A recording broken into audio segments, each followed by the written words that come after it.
the Brown Boys. The Brown Boys. The Brown Boys. We the Brown Boys. The Brown Boys. We the Brown Boys. There you go. I'm going to let Terrell Suggs explain to y'all what he did. And if he had one of these, and I'm going to say this, don't ever brandish a gun at anybody. That you can go to jail for that. Don't ever brandish a gun at anyone just because you have a gun. And it's crazy that this guy came in the chat, the one that always pulling out a gun, putting it in front of people. That's a charge. You cannot brandish a weapon. If you can get charged for brandishing a weapon, you can get charged for menacing with a weapon. You can get charged with a lot of things just for showing your firearm. You know the old school thing in the hood, you show the nigga your gun. No, you can't really do that. Some states, you can just show it to them. Other states, if you whip it out, you go into jail. Most states, if you whip it out, you go into jail. Some states, you can say, look, man, I'm armed. Don't bother me. Back up. But if you pull that thing out, if you bring guns in the locker room, if you do anything where you're presenting a weapon, because you're bringing this deadly tool to the situation. And that's why this will maybe help you out a little better. There's the difference between you getting a felony charge and defending yourself, and then you pulling out a weapon and defending yourself. You can defend yourself very well with this, and then get to these instead of using that weapon or brandishing that weapon. So let's watch what Terrell Suggs, an ex-NFL superstar, tell you what happened. Left it at the house, actually. I'm finna go to jail. Yeah. For that Starbucks shit. I don't know how long. When I got into it with the white guy. Nothing. We got out, we exchanged words, and I was pulling off. And shit, I didn't want him to follow me. So I just let him know I had my pistol on me as I was leaving. And he got into it with the white guy. So he had to say the color of the person. I don't know why the hell that mattered. But he got into it with the white guy. But what got him in trouble is Terrell Suggs took a weapon that he had in his vehicle and hung it outside of the car.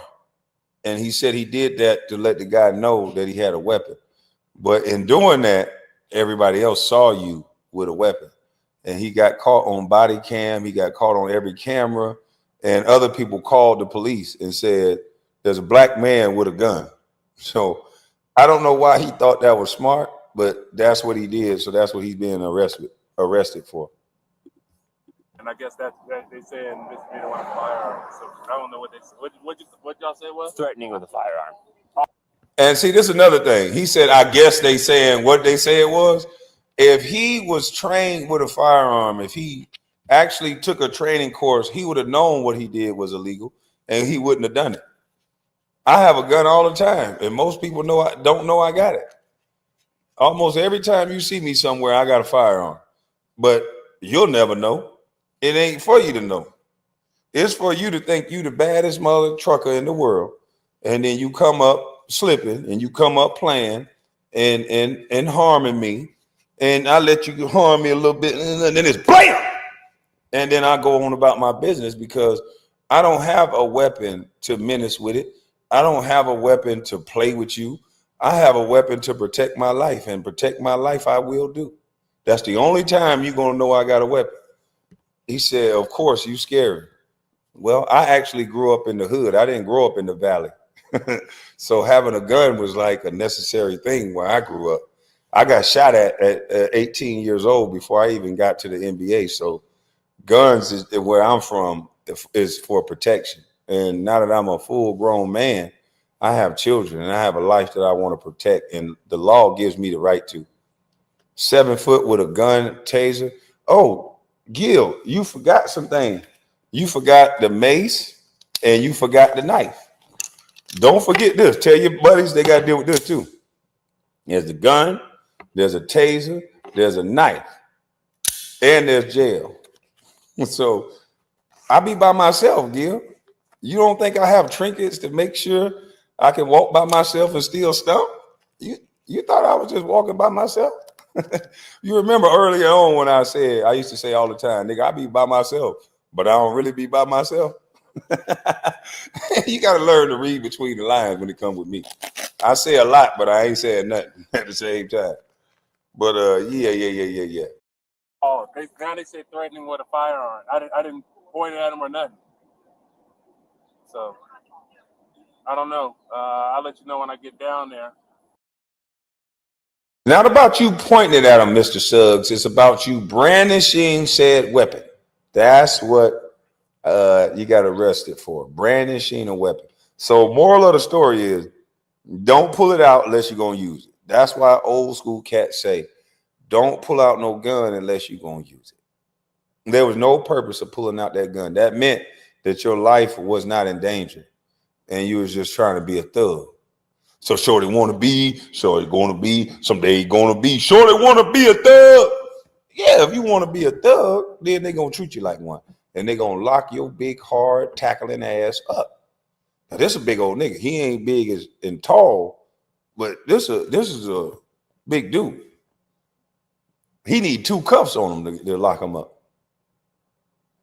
And nobody taught this guy that, hey, a firearm is final. It's not because of a decision that you don't like or a conversation that you having with somebody that you don't like.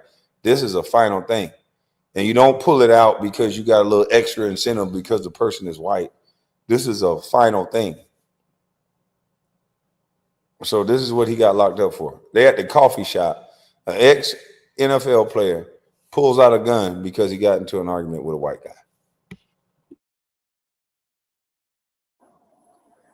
So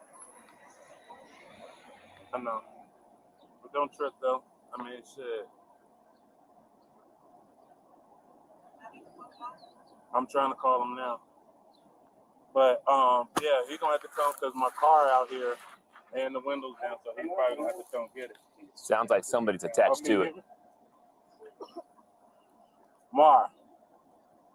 Yeah, I'm finna go to jail, my name. I swear to God. So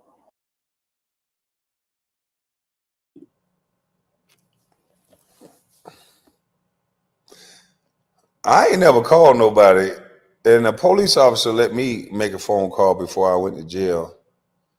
And shout out to that police officer, but I never called nobody and laughed about going to jail. I called them cussing. I was mad. Man, this mother about to lock me up. Beep, beep, beep, mother, beep. Punk mother, beep. Locking me up. Hey, you gonna stop making noise like that? Yeah, all right. Yeah, man, we go. Where we going at? Then you need them for something. What station we going to? You feel stupid when you look back at it. What station we going to? We going to such and such station. Damn, man. He's smiling. I'm going to jail. Yeah. Damn, boy. He must have been bred for, I'm going to jail. I don't know what's going on. I'm going to jail. You know what's going on. You pulled out a weapon out the dang on window. You know exactly what's going on.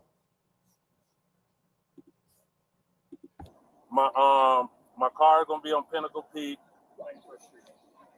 Basically, it's right, it's like right before Walgreens and all that. Pinnacle Peak and 91st and 91st Street. Can y'all? I need two on me. So. We'll hang out here. I just need somebody to run the car up. No, he's far. He's far away. I got into it with.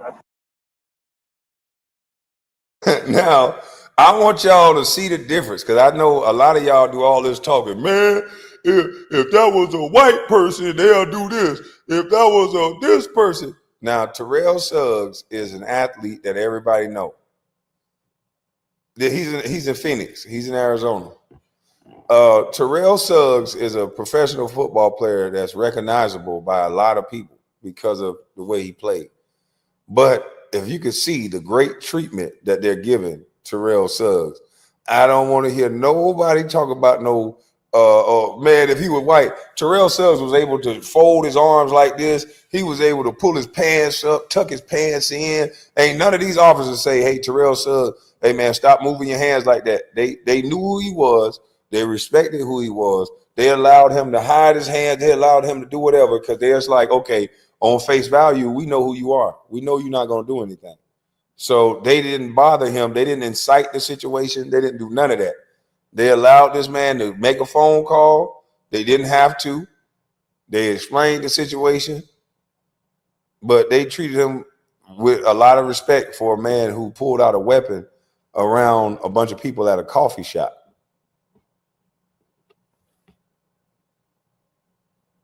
No, yeah, cops will let you call if you're forced to abandon your car rather than tow it.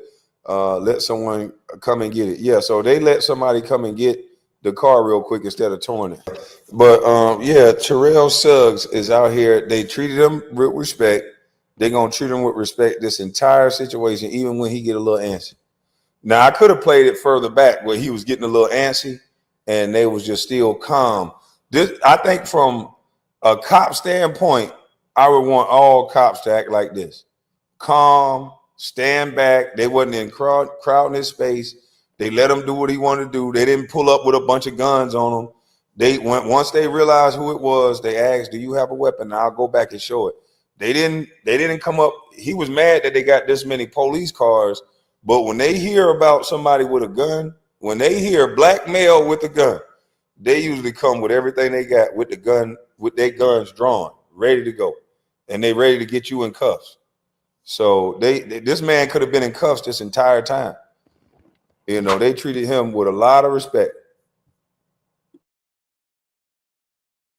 I think he was a Trump supporter at Starbucks like a month ago. Like, yeah, Dad wasn't even there yet. So it was like a month ago or whatever. And we exchanged words, and then I was going to pull off. He was like, reach for something. I let him know I had my shit too. You know what I'm saying? And I drove off so he wouldn't for me. Yeah. I guess because he called. Yeah, so you just probably need to come get my car and take it back to the house. They finna take me to 75th Old Street Town, in yeah. Indian School. Basically the jail down there. I'll let you, when I get down there, I'll let you know how long I'll be in there for. All right. My guess is you want to get through this as quickly as possible because, like I said, you have the option. I don't know. Like my boss said, we are not sure. The techs are going to come down and explain more to you, but he's here now if you're ready to go. I don't know about cut the car off? I've got the keys in there. I can cut it off if you want and roll the windows up. Yeah, please. Okay. All right. Give me one. Yeah, we need one. You got it? All right. You don't ask them what, baby? Right. You don't want to end up on TV. Nah. No, they didn't let me. The keys are in the cup. In there. Keys are in the cup. Firearms to the right of the driver's seat. I think he's finna do it now. Yeah. So you should. They got 4 cars in a unit out here on me. Not Nate. I could tell he never been in no trouble like that. And this is a good dude that just made a mistake. I can tell he's not used to the process of going to jail, getting in trouble. He don't know much about it because he talking about they got 4 cars in a unit out there on him. Dude, you lucky to be standing there talking to your wife, smiling on FaceTime. I don't know what you think and what you used to, but this, you not on no football field. You in real life. And I'm telling you right now, in scenarios where I grew up, and this is before basketball and even after, if the police get called about a gun and black man, buddy, the encounter goes way different than this. So you are lucky, my friend, to be standing there smiling, talking to your wife, and about to be safely put in cuffs and escorted to a jailhouse. Because the way they're treating you is not the way they treat everybody else. You getting the celebrity treatment. If this is what celebrities get treated like, you are definitely getting the celebrity treatment. Because anybody else with a gun, you're getting in cuffs right away, off rip. You getting in cuffs. You brandished the weapon. They saw it on camera. You getting out of the vehicle. We placing you in handcuffs for our safety. And then we having this conversation. But earlier on in the conversation, they told him that we got to put you in cuffs and then we can dial your wife's number and you can talk to him. He told the police, no, I'm not okay with that. You can't put me in cuffs. I can hold the phone myself. and they let him hold Levon himself. She's talking about stop resisting. Yeah, they'll do some stop resisting. Stop. Well, you'll be sitting there like, wait a minute. Stop hitting me. Stop moving. Stop moving. And you'll be like, you busted me across the head with that flashlight. I'm going to keep moving. So, yeah, I don't think he's used to what would have really happened to him in a state that didn't know him like that. Buddy, you are a massive brother. You are a big dude, and you would have been in handcuffs immediately down here in Georgia. I'm talking about you'd have got your big muscle-bound, muscle-neck self out of a whip with a gun. Oh, they locking you up. They locking them cuffs on you, and then whatever conversation they have after that is with them cuffs on your big old tail. You move men around for a living and throw them off like this. Other men that was your size, that was bigger than you, 300-something pounds, they watch you on Sunday, take one arm and go, ugh. You think these cops want to take any chances with somebody like you? You literally was taking men doing a swim move. Yeah, boy, you come down here to Georgia or Florida, you will not be smiling talking about you brandish a gun at somebody. They're going to bring 25 carloads of police. They're going to surround you at gunpoint. You going to all this, what? No, get out the car, lay on the ground. They're going to come put their knee on your back, and then they're going to put cuffs on your big ass, big behind, and then you're going to get up and have a conversation. But all this, what you got, I hope you ain't thinking that they done you wrong. I hope you ain't think they did you wrong. They did you a solid.